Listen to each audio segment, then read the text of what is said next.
പ്രിയപ്പെട്ട അധ്യക്ഷ പത്മ, അതോടൊപ്പം തന്നെ BJP ഏരിയ കമ്മിറ്റിയുടെ പ്രസിഡന്റ് ശ്രീ തിട്ടമംഗലം ഹരി അവർകൾ, മുൻ കൗൺസിലർ ശ്രീ കൊടുങ്ങാനൂർ ഹരി, അതുപോലെ ഉണ്ണി, നമ്മുടെ പ്രിയപ്പെട്ട സഹപ്രവർത്തക KKCയുടെ സംസ്ഥാന ജനറൽ സെക്രട്ടറി ശ്രീമതി റീജ, മറ്റ് ഇവിടെ കൂടിയിരിക്കുന്ന എല്ലാ ഗുരുജനങ്ങൾക്കും സുഹൃത്തുക്കൾക്കും എല്ലാവർക്കും നമസ്കാരം. വളരെ വിശദമായി എല്ലാവരും കാര്യങ്ങളൊക്കെ പറഞ്ഞു. ഞാനാണെങ്കിൽ 2011 മുതൽ പല അവസരങ്ങളിലായി 10-15 വർഷമായി കാര്യങ്ങളൊക്കെ സംസാരിക്കുന്നതാണ്. കഴിഞ്ഞ 2 ആഴ്ചയായി സജീവമായി നമ്മുടെ സ്വപ്നങ്ങളൊക്കെ പങ്കുവയ്ക്കുന്നത് കൊണ്ട് തന്നെ ഇനിയും ഒരു പ്രസംഗം വലുതായിട്ട് ഞാൻ നടത്തേണ്ട ആവശ്യമുണ്ടെന്ന് എനിക്ക് തോന്നുന്നില്ല. വളരെ സരസമായും സജീവമായും കൃഷ്ണാസേട്ടൻ ഉൾപ്പെടെ പത്മ ഉൾപ്പെടെ ഉള്ളവർക്ക് തന്നെ കാര്യങ്ങൾ പറഞ്ഞു. KV പറഞ്ഞത് നമ്മുടെ വികസിത അനന്തപുരി എന്നുള്ളതിൽ ഉപരി കഴിഞ്ഞ 5 വർഷത്തെ അല്ലെങ്കിൽ കോർപ്പറേഷന്റെ 45 വർഷവുമായി ബന്ധപ്പെട്ടുള്ള ഒരു 10 മിനിറ്റ് നീണ്ടു നിൽക്കുന്ന ഒരു വീഡിയോ പ്രദർശനം ഉണ്ട്. അത് ഇവിടെ തയ്യാറാക്കിയിട്ടുണ്ട്. എൻ്റെ പ്രസംഗം അവസാനിപ്പിച്ച ശേഷം അതുകൂടി കാണുന്നത് നമ്മുടെ ഈ തെരഞ്ഞെടുപ്പ് പ്രവർത്തനത്തിന് കൂടുതൽ മോട്ടിവേഷൻ ലഭിക്കാൻ നന്നായിരിക്കുമെന്ന് തോന്നുന്നു. പ്രിയപ്പെട്ടവരെ, കോർപ്പറേഷനുമായി ബന്ധപ്പെട്ട് വരുന്ന ഈ തെരഞ്ഞെടുപ്പിൽ 2 തരത്തിലാണ് ഞാൻ ഈ തെരഞ്ഞെടുപ്പിനെ കൊടുങ്ങാനൂർ മത്സരിക്കാൻ വരുമ്പോഴേക്കും കാണുന്നത്. ഒന്ന്, നമുക്കറിയാം, ജനാധിപത്യത്തിൽ പാർലമെന്റിലും നിയമസഭയിലും നടക്കുന്ന കാര്യങ്ങൾ, ദേശീയ അന്തർദേശീയ വിഷയങ്ങൾ പാർലമെന്റ് കൈകാര്യം ചെയ്യുമ്പോൾ ഒരു സംസ്ഥാനത്തിനകത്ത് നിൽക്കുന്ന സംസ്ഥാനത്തെ രാഷ്ട്രീയം സംസ്ഥാന നിയമസഭ കൈകാര്യം ചെയ്യുമ്പോൾ ഏറ്റവും ജനങ്ങളുമായി ബന്ധപ്പെട്ട് നിൽക്കുന്ന, ജനങ്ങളുടെ നിത്യജീവിതവുമായി ബന്ധപ്പെട്ട് നിൽക്കുന്ന കാര്യങ്ങളാണ് പഞ്ചായത്ത്, മുനിസിപ്പൽ കോർപ്പറേഷൻ എന്ന സ്ഥാപനങ്ങൾ കൈകാര്യം ചെയ്യേണ്ടത്. അതായത് ഒരു വ്യക്തി ജനിച്ചു കഴിഞ്ഞാൽ മരിക്കുന്നത് വരെയുള്ള അവരുടെ എല്ലാ കാര്യങ്ങളിലും തദ്ദേശ സ്വയംഭരണ സ്ഥാപനങ്ങളിൽ ഇടപെടലുകളുണ്ടാവും. ഒരു കുഞ്ഞ് ജനിച്ചാൽ തന്നെ അതിന്റെ ബർത്ത് സർട്ടിഫിക്കറ്റ് വാങ്ങിക്കാൻ നമ്മൾ ആദ്യം പോവേണ്ടത് തദ്ദേശ സ്വയംഭരണ സ്ഥാപനത്തിലാണ്. അതിനുശേഷം വീട് വയ്ക്കുമ്പോഴേക്കും പ്ലാനിന് സാങ്ഷൻ വേണം, കരമടയ്ക്കണം, ഇങ്ങനെ എല്ലാ കാര്യങ്ങൾക്കും പോകണം. അതോടൊപ്പം തന്നെ ഒരു വ്യക്തി മരണപ്പെട്ട് കഴിഞ്ഞാൽ മരണ സർട്ടിഫിക്കറ്റ് വാങ്ങിക്കുന്നത് അവിടെയാണ് അവസാനിക്കുന്നത്. അപ്പോൾ ഒരു തലത്തിൽ പാർലമെന്റും നിയമസഭയും ഒക്കെ തന്നെ പ്രാധാന്യം അർഹിക്കുമ്പോൾ മറ്റൊരു തരത്തിൽ മനുഷ്യന്റെ നിത്യജീവിതവുമായി ബന്ധപ്പെട്ട് കോർപ്പറേഷൻ അത്രത്തോളം പ്രാധാന്യമുണ്ട്. അപ്പോൾ ഏറ്റവും സുതാര്യതയോടെയും സൂക്ഷ്മതയോടെയും ജനങ്ങളുടെ ഇടയിൽ പ്രവർത്തിക്കേണ്ടതാണ് തദ്ദേശ സ്വയംഭരണ സ്ഥാപനങ്ങൾ. ആ സ്ഥാപനങ്ങളിൽ നിന്ന് ലഭിക്കുന്ന സേവനങ്ങൾ ജനങ്ങളുടെ നിത്യജീവിതത്തെ ബാധിക്കുന്നുണ്ട്. അപ്പോൾ സ്വാഭാവികമായിട്ട് ഇവിടെ നിന്നൊരു ജനപ്രതിനിധി എന്നുള്ള നിലയ്ക്ക് വിജയിക്കുമ്പോൾ അക്കാര്യങ്ങൾ സജീവമായുള്ള ഇടപെടലുകൾ നടത്തണം എന്നുള്ള ബോധ്യം എനിക്കുള്ളപ്പോൾ തന്നെ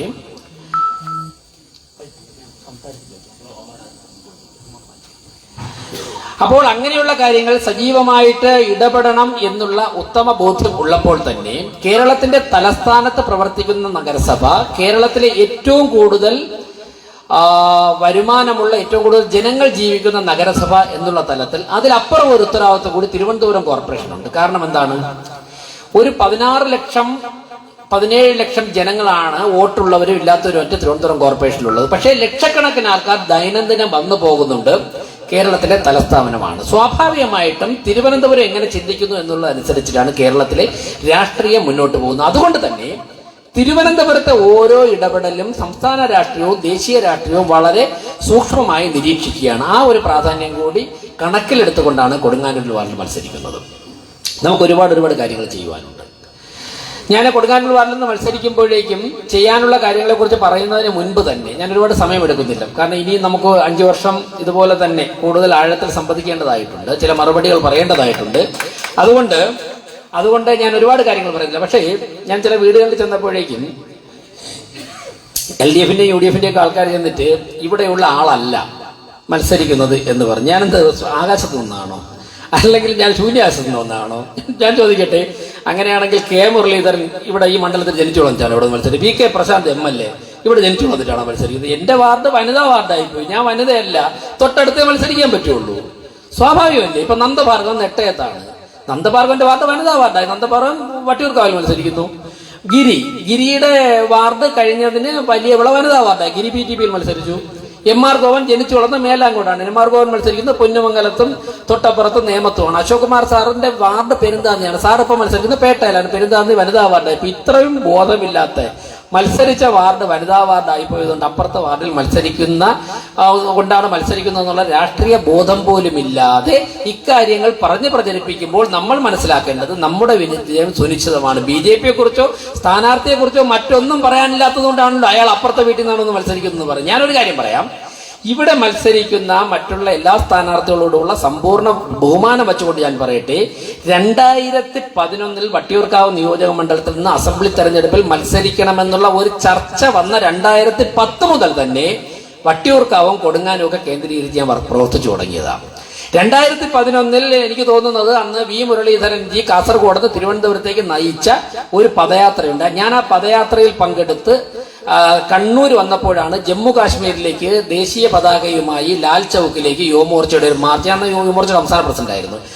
തൊട്ടുമുമ്പ് ഇപ്പോഴത്തെ നമ്മുടെ തൊട്ടുമുമ്പ് കേന്ദ്രമന്ത്രിയായിരുന്ന അനുരാഗ് ഠാക്കൂർ എന്ന ഓൾ ഇന്ത്യ പ്രസിഡന്റ് ആയിരുന്നു. അദ്ദേഹത്തിന്റെ നേതൃത്വത്തിൽ ഒരു ജാഥ വരുന്നുണ്ട്, അതിൽ പങ്കെടുക്കാൻ പോകണം, കാശ്മീരിലേക്ക് പോകണമെന്ന് പറയുകയും കണ്ണൂരിൽ നിന്നും മുരളിയേട്ടന്റെ പദയാത്രയിൽ നിന്നും ഞാൻ അടുത്ത ദിവസം തന്നെ കാശ്മീരിലേക്ക് പോവുകയും ആ യാത്ര 4ാമത്തെ 5ാമത്തെ ദിവസവുമാണ് 2011 തെരഞ്ഞെടുപ്പ് പ്രഖ്യാപിക്കുന്നത്, നിയമസഭാ തെരഞ്ഞെടുപ്പ്. ഈ തീയതിയിലൊക്കെ ഞാൻ പറയാൻ കാരണം 2011 നിയമസഭാ തെരഞ്ഞെടുപ്പ് കമ്മീഷൻ പ്രഖ്യാപിച്ച് ഞങ്ങളുടെ സ്ഥാനാർത്ഥി പട്ടിക പ്രഖ്യാപിക്കുന്ന സമയത്ത് ഞാനും നമ്മുടെ കൊടുങ്ങാനൂർ ഹരിച്ചേട്ടനും കൂടി ഇവിടെ കുലശേഖരം ശിവക്ഷേത്രത്തിൽ തൊഴുതുകൊണ്ടിരിക്കുകയായിരുന്നു. വൈകുന്നേരം 6:30 മണിക്ക് തൊഴുതുകൊണ്ട് നിൽക്കുമ്പോഴാണ് ചാനലിൽ വട്ടിയൂർക്കാവിൽ എന്റെ പേര് അനൗൺസ്. നിങ്ങൾ ഓർക്കുന്നുണ്ടല്ലോ?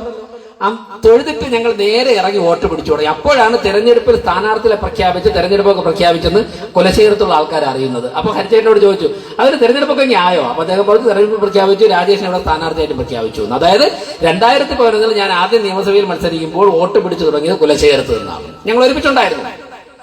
അതിനുശേഷം, കാരണം മൈക്ക് ദൂരത്തൊക്കെ വയ്ക്കാൻ ഞാൻ പറഞ്ഞത് ആരക്കെങ്കിലും ഒരു സംശയം ഉണ്ടെങ്കിൽ ഞാൻ അങ്ങ് തീർത്തു തരാൻ വേണ്ടിയാണ്. അതായത് അതിനുശേഷം തെരഞ്ഞെടുപ്പിൽ വോട്ട് എണ്ണിയപ്പോഴേക്കും അന്ന് 5500 5600 വോട്ടുണ്ടായിരുന്നാണ് വട്ടിയൂർക്കാവില്.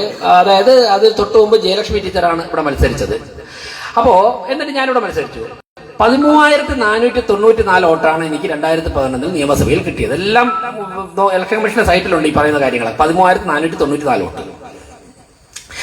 അന്ന് ഞാൻ ഇതൊക്കെ എടുത്ത് പഠിച്ചു. കാര്യം തോറ്റ 3 സ്ഥാനത്ത് നിൽക്കില്ലേ, ഇതെന്താ ജാഥയൊക്കെ ഇത് സ്ഥാനാർത്ഥി പര്യടനം കേട്ടപ്പോൾ ഞാൻ വിചാരിച്ചു ഞാനായിരിക്കും ജയിക്കുന്നത്. കാര്യം എല്ലാവരും കൈ കാണിക്കുന്നു, എല്ലാവരും വോട്ട് തരാന്ന് പറഞ്ഞിരിക്കുന്നു. പക്ഷെ എണ്ണിയപ്പോൾ 13500 വോട്ടിനകത്തേ ഉള്ളൂ.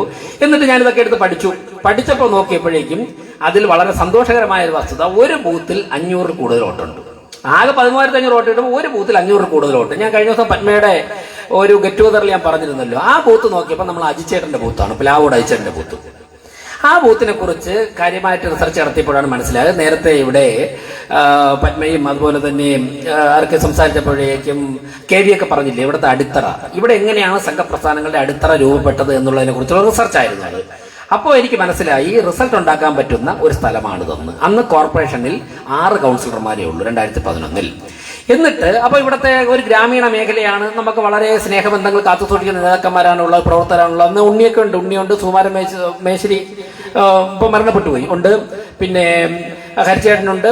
ഞാനിവിടെ വരും. ഇവിടെ ഞാൻ ഈ പേരുകളൊക്കെ പറയുന്നത് 2011 മുതലാണ്. എന്നിട്ട് ഞാൻ ഹരിച്ചേട്ടനെ കൂടെ ഇരുന്നിട്ട് 2015 നമുക്ക് എങ്ങനെ കൊടുങ്ങാനൂർ ജയിക്കാമെന്നുള്ള കുറിച്ച് ചർച്ച തുടങ്ങി. അതിന്റെ അടിസ്ഥാനത്തിൽ ആലിന്റെ അപ്പുറത്ത് ഇടത് സൈഡിലിരിക്കുന്ന ഓഫീസ് നമ്മൾ എടുത്തു. ചെറിയ ഓഫീസ്, ഇപ്പൊ നമ്മുടെ ഓഫീസല്ല, അറിയാമല്ലോ. പിന്നെ എന്റെ കേന്ദ്രം അവിടെയായി. അതിനുശേഷം തൊട്ടപ്പുറത്ത് വലത് ഭാഗത്ത് ചുടുകല്ലെന്ന് കെട്ടിയിട്ടിരുന്ന ഒരു ബിൽഡിംഗ് ഉണ്ട്. ഇപ്പൊ അവിടെ വീടൊക്കെ ആയി. അവിടെ ഞങ്ങൾ മാസത്തിലൊരിക്കൽ മെഡിക്കൽ ക്യാമ്പ് സംഘടിപ്പിക്കുമായിരുന്നു, അല്ലേ? ഞാൻ ഏതെങ്കിലും ഭാഗത്തുനിന്ന് ഡോക്ടർമാരെ സംഘടിപ്പിച്ചുകൊണ്ടുവരും, മെഡിക്കൽ റെപ്രസെന്റേറ്റീവ്സിനെ വച്ചിട്ട് അവർ മരുന്ന് തരും. മാസത്തിലൊരിക്കൽ എല്ലാ രണ്ടാമത്തെ ശനിയാഴ്ചയും ഒരു 2, 3, 4 വർഷം ഞാൻ അവിടെ മെഡിക്കൽ ക്യാമ്പ് ഞാനിവിടെ വന്നിരിക്കുമായിരുന്നു. നമുക്ക് അനന്തപുരി ഹോസ്പിറ്റലിൽ ഡോക്ടർമാർ വന്നിട്ടുണ്ട്, നിംസിൽ നിന്ന് വന്നിട്ടുണ്ട്, ഒക്കെ വന്നിട്ടുണ്ട്. അങ്ങനെ നിരവധി ആൾക്കാർ അവിടെ നിന്നൊക്കെ പ്രായമായ ആൾക്കാരൊക്കെ വന്നിട്ട് മരുന്നൊക്കെ വാങ്ങിയിട്ട് പോകുമായിരുന്നു. അത്തരത്തിൽ ഞങ്ങൾ അടിത്തറ കെട്ടിപ്പടുത്താണ്. അതിന്റെ റിസൾട്ടായിട്ടാണ് 2015 കൊടുങ്ങാനൂർ ഹരി ഇവിടെ നിന്ന് കോർപ്പറേഷനിൽ നിന്ന് ജയിക്കാനുള്ള ഇടയുണ്ടായതിന്റെ അടിസ്ഥാന പ്രവർത്തനം ഞങ്ങൾ 2011 ആരംഭിച്ചു. അതിനുശേഷം 2014 കുമ്മന രാജേട്ടനാണ് ഈ മണ്ഡലത്തിൽ മത്സരിച്ചത്. എങ്കിലും കൊടുങ്ങാനൂർ പ്രദേശത്തുള്ള ബന്ധങ്ങൾ ഞാൻ കാത്തു സൂക്ഷിച്ചു. 2021 ഞാൻ വീണ്ടും വട്ടിയൂർക്കാവിൽ നിന്ന് അസംബ്ലി മണ്ഡലത്തിൽ മത്സരിക്കാൻ വരുമ്പോഴേക്കും പിന്നെ കൂടുതൽ ബന്ധങ്ങൾ ശക്തമായി. 2010 നമ്മുടെ അജിത മത്സരിച്ചത്, അജിതാ മോഹൻ. 2010 അജിതാ മോഹൻ മത്സരിച്ചപ്പോൾ ഞാൻ അജിതയ്ക്ക് വേണ്ടിയാണ് ആദ്യം ഇവിടെ പ്രസംഗിക്കാൻ വന്നത്. ആ ആലിന്റെ ചുവട്ടിൽ നിന്നിട്ട് അജിതയുടെ സ്ഥാനാർത്ഥി പര്യടനത്തിന്റെ സമാപന സമ്മേളനം ഉദ്ഘാടനം ചെയ്തത് ഞാനാണ്, അജിതാ മോഹൻ മത്സരിച്ചപ്പോഴേക്കും. അപ്പോൾ ഇത്രത്തോളം 10-15 വർഷമായി ബന്ധം കാത്തു സൂക്ഷിക്കുന്ന ഒരു സ്ഥലം. 2 കാര്യം കൂടെ പറയാം, വളരെ സന്തോഷകരമായ ഉദാഹരണങ്ങൾ. കുലശേഖരത്ത് കഴിഞ്ഞ ദിവസം നമ്മൾ പോയി. കുലശേഖരത്ത് പോയിട്ട് ഒരു വീട്ടിലിറങ്ങി. അപ്പോൾ അമ്മയും മകളും ഉണ്ട്, ഇളയ മകളും ഉണ്ട്. മൂത്ത മകള് ആരൊക്കെ ഞാൻ വീട്ടിനെ കുറിച്ച് അന്വേഷിച്ചാൽ പറഞ്ഞു മൂത്ത മകൾ മുകളിലുണ്ട്, ജോലിക്ക് പോയിട്ട് കുളി കഴിഞ്ഞ് വരികയാണ് എന്ന് പറഞ്ഞു. ഞങ്ങൾ പോകാൻ ഇറങ്ങിയപ്പോഴും അമ്മ പറഞ്ഞു, സാർ പോകരുത്, പിന്നെ 13 വർഷം മുമ്പ് സാർ എൻ്റെ മോള് +2 പഠിച്ചിരുന്നപ്പോൾ ഇവിടെ വന്നിട്ട് അവൾക്ക് മാർക്ക് കൂടുതൽ കിട്ടിയപ്പോൾ ഒരു ട്രോഫി കൊടുത്തിട്ടുണ്ട്. അവൾ സാറ് പറഞ്ഞു നിറഞ്ഞപ്പോഴേക്കും കാണണമെന്ന് പറഞ്ഞിട്ട് വന്നു. കുറച്ച് കഴിഞ്ഞപ്പോൾ ആ കുട്ടി 2-3 മിനിറ്റ് കഴിഞ്ഞ് പെട്ടെന്ന് ഡ്രസ്സ് ചെയ്ത് ഇറങ്ങി വന്നു. അപ്പോൾ പറഞ്ഞു ആ ട്രോഫി എനിക്ക് ഷീൽഡ് തന്നിട്ടുണ്ട്, 13 വർഷം മുമ്പ് ഞാൻ ആ വീട്ടിൽ പോയിട്ടുണ്ടെന്ന്. പിറ്റേ ദിവസം രാവിലെ ഗീതു ശിവപ്രസാദ് ഇവിടെ നമ്മൾ അന്ന് ബ്രേക്ക്ഫാസ്റ്റ് അവിടെ ആയിരുന്നു. അവിടെ ചെന്നപ്പോൾ ഗീതുവിന്റെ അമ്മ പറഞ്ഞു 12 വർഷം മുമ്പ് എന്റെ മോള് ജപ്പാനിൽ പോയി IT-യിൽ അവൾ വിദഗ്ധയായിരുന്നു. ജപ്പാനിൽ പോയിട്ട് വന്നപ്പോഴേക്കും രാജേഷ് കൊണ്ടുവന്ന ഷീൽഡാണ് ഇരിക്കണമെന്ന് പറഞ്ഞിട്ട് ഹരിചേട്ടൻ അന്ന് വാങ്ങിച്ച ഒരു കാവിയും പച്ച റിബൺ കെട്ടിയ ഒരു ചെറിയ ട്രോഫി, അന്ന് കുറച്ച് പൈസ ഉണ്ടാകും, ചെറിയ ട്രോഫി വന്ന് 10-100 പേർക്ക് കൊടുക്കണമല്ലോ. കൊടുങ്ങാനൂർ വാർഡെന്നൊക്കെ എഴുതി 13-12 വർഷം മുമ്പുള്ളത് അവർ വലയടിച്ചിരുന്ന ട്രോഫി അവരുടെ ഷോക്കേസിൽ നിന്ന് എടുത്തിട്ട് ഞങ്ങളെ കാണിച്ചു. IT-യുടെ കുട്ടികൾ നമ്മളോടൊപ്പം ഉണ്ടായിരുന്നു. ഗീതു എന്നോട് സംസാരിച്ചു. ഗീതു അറിയാമായിരിക്കും, അവർക്ക് ജപ്പാനിലൊക്കെ പോയി അവാർഡ് വാങ്ങിച്ചാണ്, ഇപ്പം സ്റ്റാർട്ടപ്പ് ഒക്കെ തുടങ്ങി. ഞാൻ സൂചിപ്പിച്ചത് ഞങ്ങളൊന്ന് ഇരുന്ന് കണക്കെടുത്തപ്പോഴേക്ക് 2010-നും 2025-നും ഇടയ്ക്ക് ചുരുങ്ങിയത് 250-300 ഇല്ലെങ്കിൽ ഒരു 500 വീട്ടിലെങ്കിലും ഈ കൊടുങ്ങാനൂർ വാർഡിലെ പല പ്രദേശത്തുമായിട്ട് യാത്ര ചെയ്തതാണ് സഖാവെ ഞാൻ. അതുകൊണ്ട് നിങ്ങളുടെ ആ പണിയൊക്കെ വേറെ ആരോഗ്യം കാണിച്ചാൽ മതി, വേറെ ഒരു മടിയുമില്ല. ഞാൻ സ്ഥാനാർത്ഥിയൊക്കെ ശരിയാണ്, നിങ്ങൾ അന്തസ്സായിട്ട് പ്രചരണം നടത്തുക, അന്തസ്സായിട്ട് നിങ്ങൾ പ്രചരണം നടത്തുക. ഞാൻ ശൂന്യാസത്വം വന്നതൊന്നുമല്ല. ശശി തരൂര് ഇവിടെ ജനിച്ചുള്ളതിനാണോ മത്സരിച്ചത്? കോൺഗ്രസ്സുകാരോട് ചോദിക്കുക. ശശി തരൂര് കൊടുങ്ങാനൂര് വട്ടിയൂർക്കാവിൽ തിരുവനന്തപുരത്ത് ജനിച്ചുള്ളതിനാണോ മത്സരിച്ചത്? ബഹുമാനപ്പെട്ട ലീഡർ കെ കരുണാകരൻ തിരുവനന്തപുരത്ത് മത്സരിച്ചില്ലേ? കണ്ണൂരിൽ ജനിച്ച കെ കരുണാകരൻ ഇന്ത്യൻ ബെല്ലാരിയിൽ പോയി സോണിയാഗാന്ധി മത്സരിച്ചു. ഇറ്റലിയിൽ ജനിച്ച സോണിയാഗാന്ധിക്ക് കർണാടകത്തിൽ ബെല്ലാരി പോയി മത്സരിക്കാന്നുണ്ടെങ്കിൽ നെടുമങ്ങാട് ജനിച്ച രാജേഷിന് കൊടുങ്ങാനൂർ മത്സരിക്കാൻ പറ്റില്ല എന്ന് പറഞ്ഞു കഴിഞ്ഞാൽ നിങ്ങളുടെ ആശയപാപ്പരത്വം എന്നല്ലാതെ എന്ത് പറയണ്ട. അതുകൊണ്ട് അന്തസ്സായിട്ട് നിങ്ങൾ മറുപടി പറയേണ്ടത്, ഇന്ത്യൻ നാഷണൽ കോൺഗ്രസ് മറുപടി പറയേണ്ടത്, നിങ്ങൾക്ക് 42 കൗൺസിലർമാർ തിരുവനന്തപുരം കോർപ്പറേഷൻ ഉണ്ടായിരുന്നപ്പോ സൂര്യന്റെ വെയിലടിക്കുന്നവരെ കിടന്ന് ഉറങ്ങിയിട്ട് CPM-ന്റെ അഴിമതിക്ക് കൂട്ടുന്നത് കൊണ്ടല്ലേ നിങ്ങളെ 8 കൗൺസിലർമാരാക്കി മൂലക്കിരുത്തിയത്? മറുപടി പറയുന്ന ആളെ ഇപ്പൊ ഒരു മുൻ MLA പ്രഖ്യാപിച്ചിട്ട് അങ്ങ് പിടിച്ചെടുക്കാന്ന് പറഞ്ഞുകൊണ്ട് നിങ്ങളെ ക്രെയിൻ വെച്ച് പൊക്കിയാൽ പോലും പൊങ്ങൂല. 8 ഉള്ളത് എങ്ങനെ 51 ആവുന്നത്? 8 ഉള്ളയാൾ എങ്ങനെ 51 ആവുന്നത്? പ്രിയപ്പെട്ടവരെ, കോൺഗ്രസിന് 42 കൗൺസിലർമാരെ കൊടുത്തില്ലേ? BJP-യുടെ വോട്ട് ചോദിക്കുന്നത് വെറുതെ അല്ല. BJP വോട്ട് ചോദിക്കുന്നത്, ഞാൻ നേരത്തെ പറഞ്ഞില്ലേ പത്മയെ കുറിച്ചൊക്കെ, സത്യത്തിൽ അന്തസ്സോടെ അഭിമാനത്തോടെയാണ് എന്റെ കൗൺസിലർമാരെ സഹപ്രവർത്തകർ. ഞാൻ BJP-യുടെ ജില്ലാ പ്രസിഡന്റ് ആയിരുന്നു 5 കൊല്ലം. അഭിമാനത്തോടെ ഇന്ത്യയിൽ എവിടെയും അന്തസ്സോടെ അഭിമാനത്തോടെ തല ഉയർത്തിപ്പിടിച്ച് നിർത്താൻ പറ്റുന്ന ജനപ്രതിനിധികളായിരുന്നു തിരുവനന്തപുരം കോർപ്പറേഷനിലെ കഴിഞ്ഞ 5 വർഷത്തെ 35 കൗൺസിലർമാരൊന്നുണ്ടെന്നുള്ളതിൽ യാതൊരു സംശയവുമില്ല. ജില്ലാ പ്രസിഡന്റ് എന്നുള്ള നിലയ്ക്ക് ഞാനൊരു കാര്യം പറഞ്ഞാൽ, ഞാൻ പറയുമ്പോൾ വ്യക്തിപരമായിരിക്കില്ല, ഞങ്ങളൊരു 3-4 പേര്, ജില്ലാ ജനറൽ സെക്രട്ടറി ആയിരുന്ന ഗിരി അവിടെ ഉണ്ടായിരുന്നു, ഞങ്ങളൊരു 3-4 പേര് ആലോചിച്ചിട്ട് സത്യത്തിൽ ഞങ്ങളുടെ മുഖത്തിന്റെ ആക്ഷൻ കണ്ടു കഴിഞ്ഞാൽ തന്നെ ഈ കുട്ടികൾ അഴിമതിക്കെതിരായിട്ട് എന്ത് സമരവും ചെയ്യാൻ തയ്യാറായിരുന്നു. ഞാൻ വളരെ വളരെ അഭിമാനത്തോടെ ഓർക്കുകയാണ് ഒരു കാര്യം. അന്ന് വീട്ടുകാരൻ തട്ടിച്ചൊരു സംഭവം ഉണ്ടല്ലോ, നാട്ടുകാരുടെ കളറൊക്കെ CPM-മാർ കൊണ്ടുപോകുന്ന ഒരു സംഭവം ഉണ്ടായിരുന്നല്ലോ. ഇത് MR ഗോപൻ, ഞങ്ങളുടെ കൗൺസിൽ പാർട്ടി ലീഡർ, ഒരു ദിവസം 4 മണിക്ക് കൗൺസിൽ എഴുന്നേറ്റിട്ട് പറഞ്ഞു വീട്ടുകാരൻ തട്ടിപ്പിനെ കുറിച്ച് ചർച്ച ചെയ്യണം, എനിക്ക് ചില കാര്യങ്ങൾ പറയാനുണ്ട്.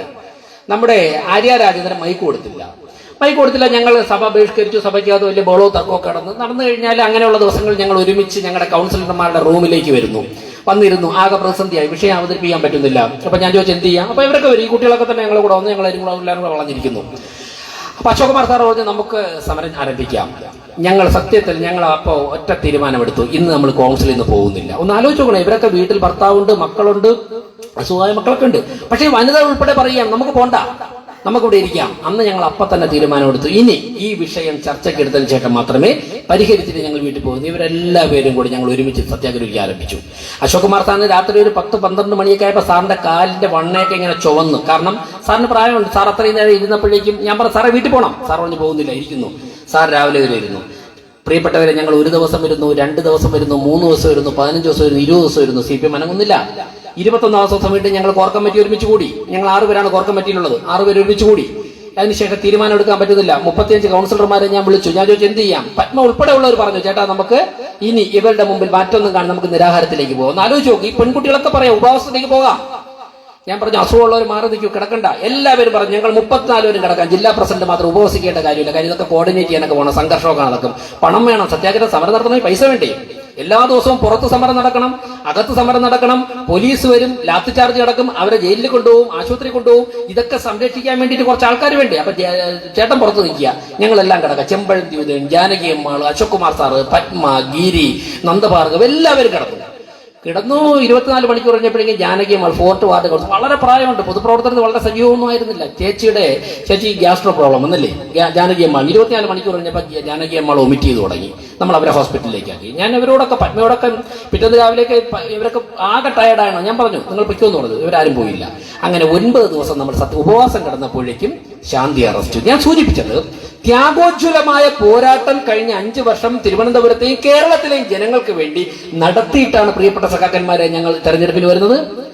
ഞാൻ ചോദിച്ചോട്ടെ, ആറ്റുകാൽ പൊങ്കാലയുടെ കാര്യം പറഞ്ഞു. ആറ്റുകാൽ പൊങ്കാലയിൽ പേരിൽ ആരംഭിച്ച അഴിമതിയുടെ ആറാട്ടായിരുന്നു ആര്യ രാജേന്ദ്രന്റേത്. സാധാരണക്കാരായ ജനങ്ങളെ കൊള്ളയടിക്കുന്ന നിലപാടുകൾ സ്വീകരിച്ച മാർക്സിസ്റ്റ് പാർട്ടിക്കെതിരെയായിരുന്നു ഞങ്ങളുടെ പോരാട്ടം. ഞാൻ ഇനി ദീർഘിപ്പിക്കുന്നില്ല വിഷയങ്ങളിലേക്ക്. പക്ഷേ അതിനെ ഒരു ആരുണ്ട് പൂച്ചയ്ക്ക് മണികെട്ടാണെന്ന് ചോദിച്ചതിന് ഒരു ഉത്തരം പറയുന്നു BJP ഉണ്ട് എന്ന്. ഞാൻ പറയുന്നു BJP ഇത്തവണ തിരുവനന്തപുരം കോർപ്പറേഷന്റെ ഭരണത്തിലെത്തണമെന്നുള്ള സാധാരണക്കാരായ ജനങ്ങളുടെ ആവശ്യമാണ്. ഇന്നലെ പുത്തരിക്കണ്ട മൈതാനത്ത് സംസാരിച്ചപ്പോഴേക്കും നമ്മുടെ പദ്ധതിയെക്കുറിച്ച് ഞാൻ പറഞ്ഞു. അതുകൊണ്ട് തന്നെ ഞാൻ ആവർത്തിക്കുന്നില്ല. പക്ഷെ ഒരു കാര്യം ഞാൻ ഉറപ്പുവരാം, BJP തിരുവനന്തപുരം കോർപ്പറേഷനിൽ ഈ വരുന്ന ഡിസംബർ 13-ാം തീയതി അധികാരത്തിൽ വന്നാൽ അടുത്ത നിമിഷം മുതൽ ഞങ്ങൾ ആരംഭിക്കുകയാണ് തിരുവനന്തപുരത്തെ 2030 ആകുമ്പോഴേക്ക് ഇന്ത്യയിലെ ഏറ്റവും മികച്ച നഗരമാക്കിയിട്ട് തിരുവനന്തപുരം കോർപ്പറേഷനെ മാറ്റിയെടുക്കുവാനുള്ള തേരോട്ടം ഞങ്ങൾ അന്ന് ആരംഭിക്കുന്നു. യാതൊരു സംശയവും വേണ്ട.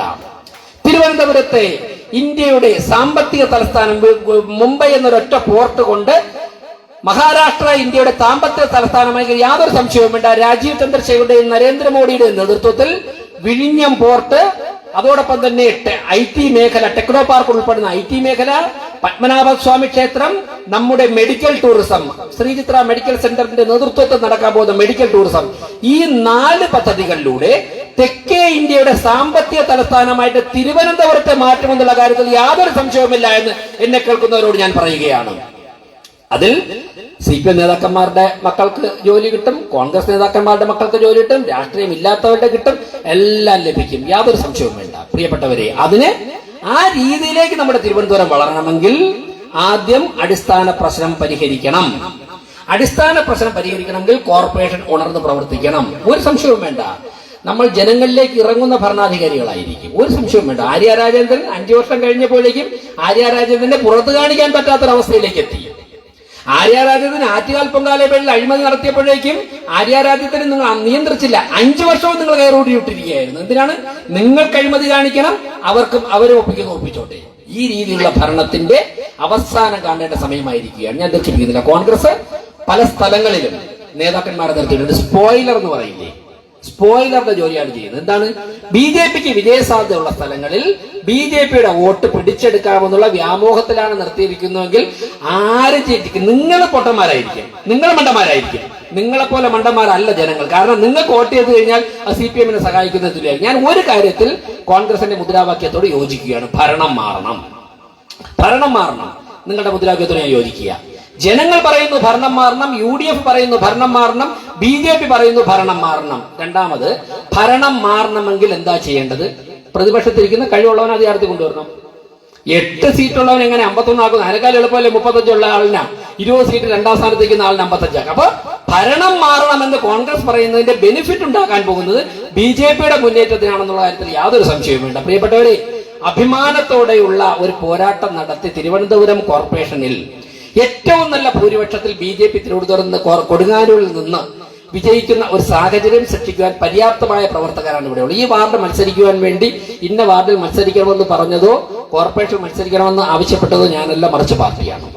കോർപ്പറേഷൻ മത്സരിക്കണം, സീനിയർ നേതാക്കന്മാർ കോർപ്പറേഷൻ ഇന്ന വാർഡിൽ നിന്നാണ് രാജേഷ് മത്സരിക്കേണ്ടതെന്ന് സ്ഥാനാർത്ഥി പ്രഖ്യാപിക്കുന്ന 4 മണിക്കാണെങ്കിൽ രാവിലെ 11 മണിക്കാണ് എന്നോട് പാർട്ടി നിർദ്ദേശിക്കുന്നത്. തീർച്ചയായിട്ടും പാർട്ടി പറയുന്ന അസംബ്ലിയിലും ഒക്കെ മത്സരിക്കാൻ വേണ്ടി പാർട്ടി പറയുമ്പോൾ കോർപ്പറേഷനിൽ മത്സരിക്കാൻ പാർട്ടി പറയുന്ന നിർദ്ദേശം അനുസരിക്കുക. തീർച്ചയായിട്ടും കൊടുങ്ങാനൂരിലേക്ക് പാർട്ടി വിടുമ്പോഴേക്കും പാർട്ടിക്ക് വിശ്വാസം ഇവിടുത്തെ അടിത്തറയിൽ, ജനകീയ അടിത്തറയിൽ എനിക്ക് സത്യത്തിൽ വളരെയധികം ബഹുമാനമുണ്ട് ഇവിടുത്തെ ബൂത്ത് തല പ്രവർത്തകരോട്. ഞാൻ പേര് പറഞ്ഞാൽ എല്ലാവരുടെയും പറയേണ്ടി വരും. ഇന്ന് രാവിലെയൊക്കെ പോകുമ്പോഴേക്കും ഞാനത് ഒരു പേരായിട്ട് പറയുന്നതിൽ ഒരു അനൗചിത്യമുള്ളോട് പറയുന്നില്ല. ഒരു ബൂത്തിലെ ഒരു വീട് ഒരു പ്രവർത്തകൻ മനസ്സിലാക്കുന്നത് മനസ്സിലാക്കാം. ഒരു വാർഡിലെ ഏകദേശം 80% വീടുകളിലും നിങ്ങൾക്ക് ഇന്നടത്താണ് വോട്ട്, നിങ്ങളുടെ വോട്ട് അവർക്ക് പോലും അറിഞ്ഞൂടാ. അവര് ഇങ്ങോട്ട് താമസം മാറി 2 വർഷമായി. നിങ്ങൾ മുമ്പ് താമസിച്ച തോട്ടിൽ അവിടെയാണ് വോട്ട്. ഇന്നൊരാളിന് അച്ഛൻ ആരനാടാണോട്ടോ മോൾക്ക് ഇവിടെയാണ് വോട്ട്, ഇങ്ങനെ പറയുന്ന പ്രവർത്തകരാണ് കഴിഞ്ഞ 2 ആഴ്ച കൊണ്ട് എന്നോടൊപ്പം ഉള്ളത് എന്നുള്ള കാര്യത്തിൽ യാതൊരു സംശയവുമില്ല. അതാ ഈ ഇരുന്ന് ചിരിക്കുന്ന മുഖങ്ങളായിക്കോട്ടെ, അവിടെ ഇവിടെയൊക്കെ ഇരിക്കുന്ന മുഖങ്ങളായിക്കോട്ടെ. കഴിഞ്ഞ ഞായറാഴ്ച രാവിലെ ഞങ്ങൾ 7 മണിക്ക് പ്ലാവോട് ഇറക്കം ഇറങ്ങി. ദിനേന്ദ്രജി, അത് ഒരിറക്കമല്ല, ഒരു 1.5 ഇറക്കമായിരുന്നു. 650-700 വീടുകളിലേക്ക് ഒരൊറ്റ ദിവസം രാവിലെ 7 മണി മുതൽ വൈകുന്നേരം ആയപ്പോഴേ നിങ്ങൾ തീർത്തു. സ്വിച്ച് ഇട്ടതുപോലെ അവർ നിശ്ചയിച്ചിട്ടുണ്ട്. ഇന്ന വീട്ടിൽ നിന്ന് വെള്ളം കുടിക്കണം, ഇന്നടത്ത് ചായ കുടിക്കണം, ഇന്നടത്താണ് ഊണ് കഴിക്കേണ്ടത്, ഇന്നടത്ത് വിശ്രമിക്കണം, അടുത്ത ഇത്ര സമയം തുടങ്ങുന്നത്. വൈകുന്നേരം ആയപ്പോഴേക്കും എനിക്ക് തോന്നുന്നു തിരുവനന്തപുരം കോർപ്പറേഷനിലാണ് ഏറ്റവും കൂടുതൽ വീട് കയറിയത്. ഒരു സംശയവും വേണ്ട, കൊടുങ്ങാനൂർ വാർഡിലാണ് എന്നുള്ള കാര്യത്തിൽ യാതൊരു സംശയവും വേണ്ട. പിന്നെ അവരെ സംബന്ധിച്ച് ഞാനിവിടെ ചെന്ന മഴയെന്നവർക്കൊരു പ്രശ്നമില്ല, മഴ പ്രശ്നമല്ല, നായ്ക്കളുടെ പ്രശ്നമല്ല, വീടുകളിലൊക്കെ 4-5 പട്ടികളാണ് കിടക്കുന്നത്. അതൊക്കെ ഒരു പട്ടികൾ, ഒരു വീട്ടിൽ കെട്ടിയിട്ടിരുന്ന പട്ടി അത് കടിക്കുമോ അത് കടിക്കില്ലേ എന്ന് പോലും അറിയാനുള്ള പ്രവർത്തകരുണ്ട്. അവിടെ ചെല്ലുമ്പോൾ പറയണം അത് കടിക്കും, ഇല്ലെങ്കിൽ ഇത് കടിക്കില്ല. ഈ ഒരു അവസ്ഥയിൽ ഇത്രത്തോളം അടിത്തറയുള്ള ഒരു വാർഡിലേക്കാണ് എന്നെ അയച്ചിരിക്കുന്നത് പത്മ. പിന്നെ ഒരു കാര്യത്തിൽ എനിക്ക് അഭിമാനമുണ്ട്. എന്റെ പ്രിയപ്പെട്ട സഹപ്രവർത്തക പത്മ കഴിഞ്ഞ 5 വർഷം മനുഷ്യസാധ്യമായ എല്ലാ കാര്യങ്ങളും ചെയ്തിരിക്കുന്ന അടിത്തറയുള്ള സ്ഥലത്തേക്കാണ് എന്റെ പാർട്ടി മത്സരിക്കണമെന്ന് പറഞ്ഞ് അയച്ചത് എന്നുള്ള കാര്യത്തിൽ യാതൊരു സംശയവുമില്ല. അതൊരു പക്ഷേ കഴിഞ്ഞ 5 വർഷവും ജില്ലാ പ്രസിഡന്റ് എന്നുള്ള നിലയ്ക്ക് എന്റെ 20 സഹോദരിമാരെ, അമ്മയുടെ പ്രായമുള്ള ജാനകി ഉമ്മാൾ ഉൾപ്പെടെയുള്ള 20 സഹോദരിമാരെ ചേർത്ത് പിടിച്ച് കൊണ്ടുപോയത് കൊണ്ടായിരിക്കും അതിലൊരു സഹോദരി എന്റെ ജനകീയ അടിത്തറയുള്ള വാർഡിൽ തന്നെ മത്സരിക്കാൻ പാർട്ടി നിയോഗിച്ചത്. ഇപ്പൊ പത്മയെ കുറിച്ച് ഇപ്പൊ ഞങ്ങളെയൊക്കെ വാർഡിൽ പോയി കഴിഞ്ഞാൽ ചില പരാതികളൊക്കെ കാണും. പക്ഷെ ഒരു പരാതിയും പറയാനില്ല. മരണ വീട്ടിൽ പോവും, കല്യാണ വീട്ടിൽ പോലും 13 കോടി രൂപയാണ് ഇവിടെ ചെലവഴിച്ചത്. ചില കാര്യമൊന്നുമില്ല, ഞങ്ങളെ കൊണ്ട് അത്രയും സാധിച്ചില്ല. 13 കോടി രൂപയാണ് ഇവിടെ ചെലവഴിച്ചിരിക്കുന്നത്. ഇപ്പോ ഒരു നോട്ടീസിൽ ഇറക്കിയിരിക്കുന്ന ആറാട്ടുകടവിൽ MLA ഫണ്ട് അനുവദിച്ചത് പത്മ മുൻകൈയെടുത്ത് ചെലവഴിച്ചിട്ടുണ്ട്. ഒന്ന് ആലോചിച്ചു. പിന്നെ അയാളുടെ ജോലി എന്താ? MLAയുടെ ജോലി എന്താ? MLAക്ക് പരദൂഷണം പറഞ്ഞ് തമ്മിലടിപ്പിച്ച് നടന്നാൽ മതിയാ? MLAയുടെ ജോലിയല്ലേ അയാളുടെ ഫണ്ട് നടപ്പിലാക്കുന്നത്? അത് പത്മ നടപ്പിലാക്കില്ല. എന്നാ പിന്നെ അയാൾ MLA ആക്ക്. എങ്കിൽ പിന്നെ പത്മ MLA ആക്കി അയാൾ നടപ്പിലാക്കി. ഞാൻ ചോദിച്ചെടുത്ത നാണമില്ലേ? MLA ഫണ്ട് പത്മ മുൻകൈയെടുത്ത് നടപ്പിലാക്കിയില്ല. അത് നോട്ടീസ് അടിച്ചിറക്കാനായിട്ട് CPM-കാർക്കല്ലാത്ത ലോകത്ത് ആർക്കും സാധിക്കില്ല. MLA പത്മ കൈ പിടിച്ച് നടപ്പിലാക്കണോ? നിങ്ങൾ നടപ്പിലാക്കി. നിങ്ങളെ പണമില്ല. ഇയാള് ഈ MLA ബോർഡ് വെച്ചിട്ടുണ്ട്, ഫ്ലക്സ്, പക്ഷെ നിങ്ങളുടെ പണമില്ല. അതുകൊണ്ടാണ് നടപ്പിലാക്കുക. ആ കഴിവുകേട് നിങ്ങൾ തുറന്നു പറയണം. ഞാൻ ദീർഘിപ്പിക്കുന്നില്ല, നമുക്ക് ഇനി ഒരുപാട് കാര്യങ്ങൾ സംസാരിക്കുവാനുണ്ട്. തീർച്ചയായിട്ടും വരാൻ പോകുന്ന 5 വർഷം തിരുവനന്തപുരം കോർപ്പറേഷൻ കൗൺസിലർ എന്ന നിലയ്ക്കും കൊടുങ്ങാനൂർ വാർഡിന്റെ ജനപ്രതിനിധി എന്നുള്ള നിലയ്ക്കും നമുക്ക് ഒരുമിച്ച് നിന്നുകൊണ്ട്, പിന്നെ എന്നെ സംബന്ധിച്ചിടത്തോളം ഞാൻ സാധാരണക്കാരായ ജനങ്ങളുടെ ഇടയിൽ നിന്ന് പ്രവർത്തിച്ച് സൈക്കിൾ ഉരുട്ടി പോസ്റ്റർ ഒട്ടിച്ച് തല്ലുകൊണ്ട് പിന്നെ കൊണ്ടുകഴിഞ്ഞാൽ നമുക്കറിയാമല്ലോ, കൊണ്ട് കൃത്യമായിട്ട് കൊടുക്കേണ്ടത് കൊടുത്ത് കേസ് പറഞ്ഞ് നിരവധി പോലീസ് കേസുകൾ പറഞ്ഞ് ഒക്കെ തന്നെ പട്ടിണി കിടന്ന് പണം പിരിച്ച് എല്ലാ തരത്തിലുള്ള ചാനൽ ചർച്ചയിൽ പങ്കെടുത്ത് പ്രസംഗം നടത്തി എല്ലാ ഇല്ലായ്മയും വല്ലായ്മയും ഒക്കെ എതിർപ്പും ഒക്കെ തന്നെ നേരിട്ട് വളർന്നു വന്ന പ്രവർത്തകനായതുകൊണ്ട് തന്നെ CPM-ഉം കോൺഗ്രസും ഒക്കെ പറയുന്ന എല്ലാത്തിനെയും നേരിടുവാനുള്ള ശേഷി ഉണ്ടായിട്ട് തന്നെയാണ് ഇവിടെ മത്സരിക്കാൻ വന്നിരിക്കുന്നത്. യാതൊരു സംശയവും വേണ്ട. ഏറ്റവും നല്ല ഭൂരിപക്ഷത്തിലുണ്ടാകും. അടുത്ത 5 വർഷം കൊടുങ്ങാനൂർ വാർഡ് കേരളത്തിലെ തന്നെ അറിയപ്പെടുന്ന ഒരു പ്രദേശമാക്കി മാറ്റാൻ നമുക്ക് എന്തൊക്കെ ചെയ്യാമെന്ന് ആലോചിക്കാം എന്ന് പറഞ്ഞുകൊണ്ട് എല്ലാവരും, എനിക്കും താമരയടയാളത്തെ മത്സരിക്കുന്ന NDAയുടെ എല്ലാ സ്ഥാനാർത്ഥികൾക്കും വോട്ട് ശേഖരിക്കുവാൻ വേണ്ടി വരാൻ പോകുന്ന ദിവസങ്ങൾ ഇറങ്ങണം. കൊടുങ്ങാനൂർ മാത്രമല്ല, നമ്മുടെ ഈ ഒരു തരംഗമുണ്ടല്ലോ, ഈ ഒരു തരംഗം കേരളത്തിൽ തിരുവനന്തപുരത്ത് മുഴുവൻ ആഞ്ഞടിക്കണം. ചെറിയ കാര്യമല്ല. ഒരു പ്രധാനമന്ത്രി ഡിസംബർ 13 കഴിഞ്ഞ് 45 ദിവസത്തിനകം ഇന്ത്യയുടെ പ്രധാനമന്ത്രി, ലോകം ആരാധിക്കുന്ന, ലോകം ഉറ്റുനോക്കുന്ന, ലോകം മാതൃകയാക്കാൻ ആഗ്രഹിക്കുന്ന ഇന്ത്യൻ പ്രധാനമന്ത്രി തിരുവനന്തപുരത്ത് വന്നിട്ട് തിരുവനന്തപുരം പട്ടണത്തിന്റെ വികസന സ്വപ്നങ്ങൾ പ്രഖ്യാപിച്ചു കഴിഞ്ഞാൽ പിന്നെ ആർക്കാ തിരിഞ്ഞു നോക്കേണ്ടത്? നരേന്ദ്രമോദി നേരിട്ട് വരികയാ. നരേന്ദ്രമോദി നേരിട്ട് വന്നിട്ട് തിരുവനന്തപുരത്തിന്റെ വികസന പദ്ധതികൾ പ്രഖ്യാപിക്കാൻ പോവുകയാ. ആർക്കെങ്കിലും മാർക്സിസ്റ്റ് പാർട്ടി ഇനി ഒരു 10 ജന്മം ജനിച്ചു കഴിഞ്ഞാൽ ഈ പാർട്ടിക്ക് സ്വപ്നം കാണാൻ സാധിക്കുമോ? കോൺഗ്രസ്, നിങ്ങൾക്ക് ഇത്തരത്തിലുള്ള കാര്യം നിങ്ങൾക്ക് പറയുവാനുള്ള ധൈര്യമെങ്കിലും ഉണ്ടോ? ഏറ്റവും വലുത് തോറ്റുപോയ ഒരു മുൻ MLA കൊണ്ടുവന്ന് മത്സരിപ്പിക്കുന്നു. നിങ്ങളുടെ ഏറ്റവും വലിയ കാര്യം അതാണ്. നിങ്ങൾക്ക് പൊട്ടിക്കാൻ പറ്റുന്ന വലിയ ബോംബ്, രാഹുൽ ഗാന്ധി പൊട്ടിക്കുന്നത്, നിങ്ങൾക്ക് പൊട്ടിക്കാൻ പറ്റുന്ന വലിയ ബോംബ് കവടിയാർ പൊട്ടിച്ചു കഴിഞ്ഞു. നരേന്ദ്രമോദി വന്നിട്ട് പ്രഖ്യാപിക്കാൻ പോവുക. അത്രത്തോളം സ്നേഹം, അത്രത്തോളം ലാളന, അത്രത്തോളം വാത്സല്യം തിരുവനന്തപുരത്തോട്ടുണ്ട്. പ്രിയപ്പെട്ടവരെ, ആ വാത്സല്യം അത് സ്വീകരിക്കുവാൻ വേണ്ടി തയ്യാറാകാൻ നിങ്ങൾക്ക് എവിടെയൊക്കെ നമുക്ക് സ്വാധീനമുണ്ടോ അവിടെയൊക്കെ തന്നെ NDAക്ക് കൊടുങ്ങാനൂർ മാത്രം പോരാ, വട്ടിയൂർക്കാവിലായിക്കോട്ടെ, നട്ടത്തായിക്കോട്ടെ, വലിയവിള ആയിക്കോട്ടെ, ശ്രീകാര്യത്തോട്ടെ, നമ്മൾ എവിടെയാണ് പോകുന്നത് അവിടെയൊക്കെ സംസാര വിഷയം കോർപ്പറേഷൻ ആക്കണം.